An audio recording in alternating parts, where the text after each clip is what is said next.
Mental health ಸುಮಾರಿದೆ. Usually ನಾನು ಸ್ವಲ್ಪ social worker ಆಗಿದ್ದೀನಿ, ಹಾಗಾಗಿ ನನಗೆ ಈ ಟಾಪಿಕ್ ತುಂಬ ಇಷ್ಟ ಆಯಿತು. ಹಾಗಾಗಿ ನಾನು ಸೈಕಾಲಜಿದಲ್ಲಿ ಸರ್ ಹೇಳಿದ್ರಲ್ಲ ಅದು ಆ್ಯಕ್ಚುಲಿ ಇದು ಡಾಕ್ಟರ್ ಮಾಡೋಣ ಅಂತಿದ್ದೀನಿ, ನೋಡೋಣ ಆಮೇಲೆ ಏನಾಗುತ್ತೋ.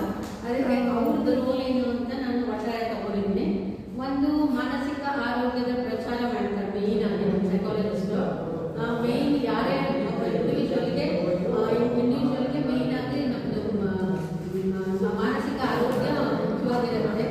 ಅದನ್ನು ಯಾವ ಥರ ಮೇಂಟೈನ್ ಮಾಡೋದು ಅನ್ನೋದನ್ನ ಫಸ್ಟ್ ಪ್ರಚಾರ ಮಾಡ್ತಾರೆ. ಅದರಲ್ಲಿ ಕೌಟುಂಬಿಕವಾಗಿ ತೊಂದರೆ ಆಗುತ್ತೆ, ಆ ಒಂದು ಕಾರ್ಯ ನಿರ್ವಹಿಸ್ತಾರೆ.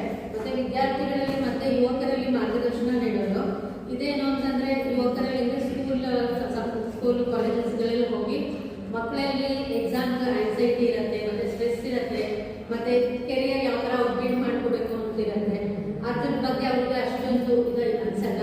ಸೊ ಆವಾಗ ಸೈಕಾಲಜಿಸ್ಟನ್ನ ಕನ್ಸಲ್ಟ್ ಮಾಡಿದಾಗ ಅವರು ಯಾವ ಥರ ಹೋದರೆ ಒಳ್ಳೇದಾಗತ್ತೆ, ಅದನ್ನ ಆಮೇಲೆ ಒಳ್ಳೆ ಸಮಾಜನ ಯಾವ ಥರ ರೂಪಿಸ್ಬೋದು ಅನ್ನೋದನ್ನೆಲ್ಲ ಅವ್ರು ಹೇಳ್ಕೊಡ್ತಾರೆ.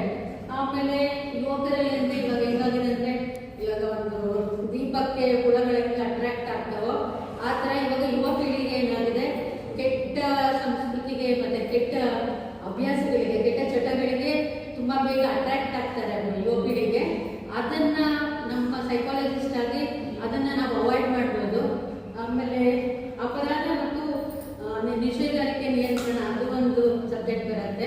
ಇದರಲ್ಲಿ ಏನಂದ್ರೆ ಬಾಲಾಪರಾಧಿಗಳಿರ್ತಾರೆ, ಅವರಿಗೂ ಅಷ್ಟೇ ಮೆಂಟಲ್ ಬ್ಯಾಲೆನ್ಸ್ ಮಾಡೋಕ್ಕಾಗ್ತಾನೆ. ಬಟ್ ಯಾರು ಹುಟ್ಟುತ್ತಾನೆ ಅಪರಾಧಿಗಳಾಗಿರೋದಿಲ್ಲ, ಎಲ್ಲರೂ ಆವಾಗ ಕಂಡೀಷನ್ನಲ್ಲಿ ಮತ್ತೆ ಆವಾಗಿಂದ ಅವರು ಮೆಂಟಲ್ ಸ್ಟೇಟಲ್ಲಿ ಯಾವ ಥರ ಅವರು ರಿಯಾಕ್ಟ್ ಮಾಡ್ತಾರೆ ಅನ್ನೋ ರೀತಿಲಿ ಅವರು ಅಪರಾಧಿಗಳಾಗಿರ್ತಾರೆ.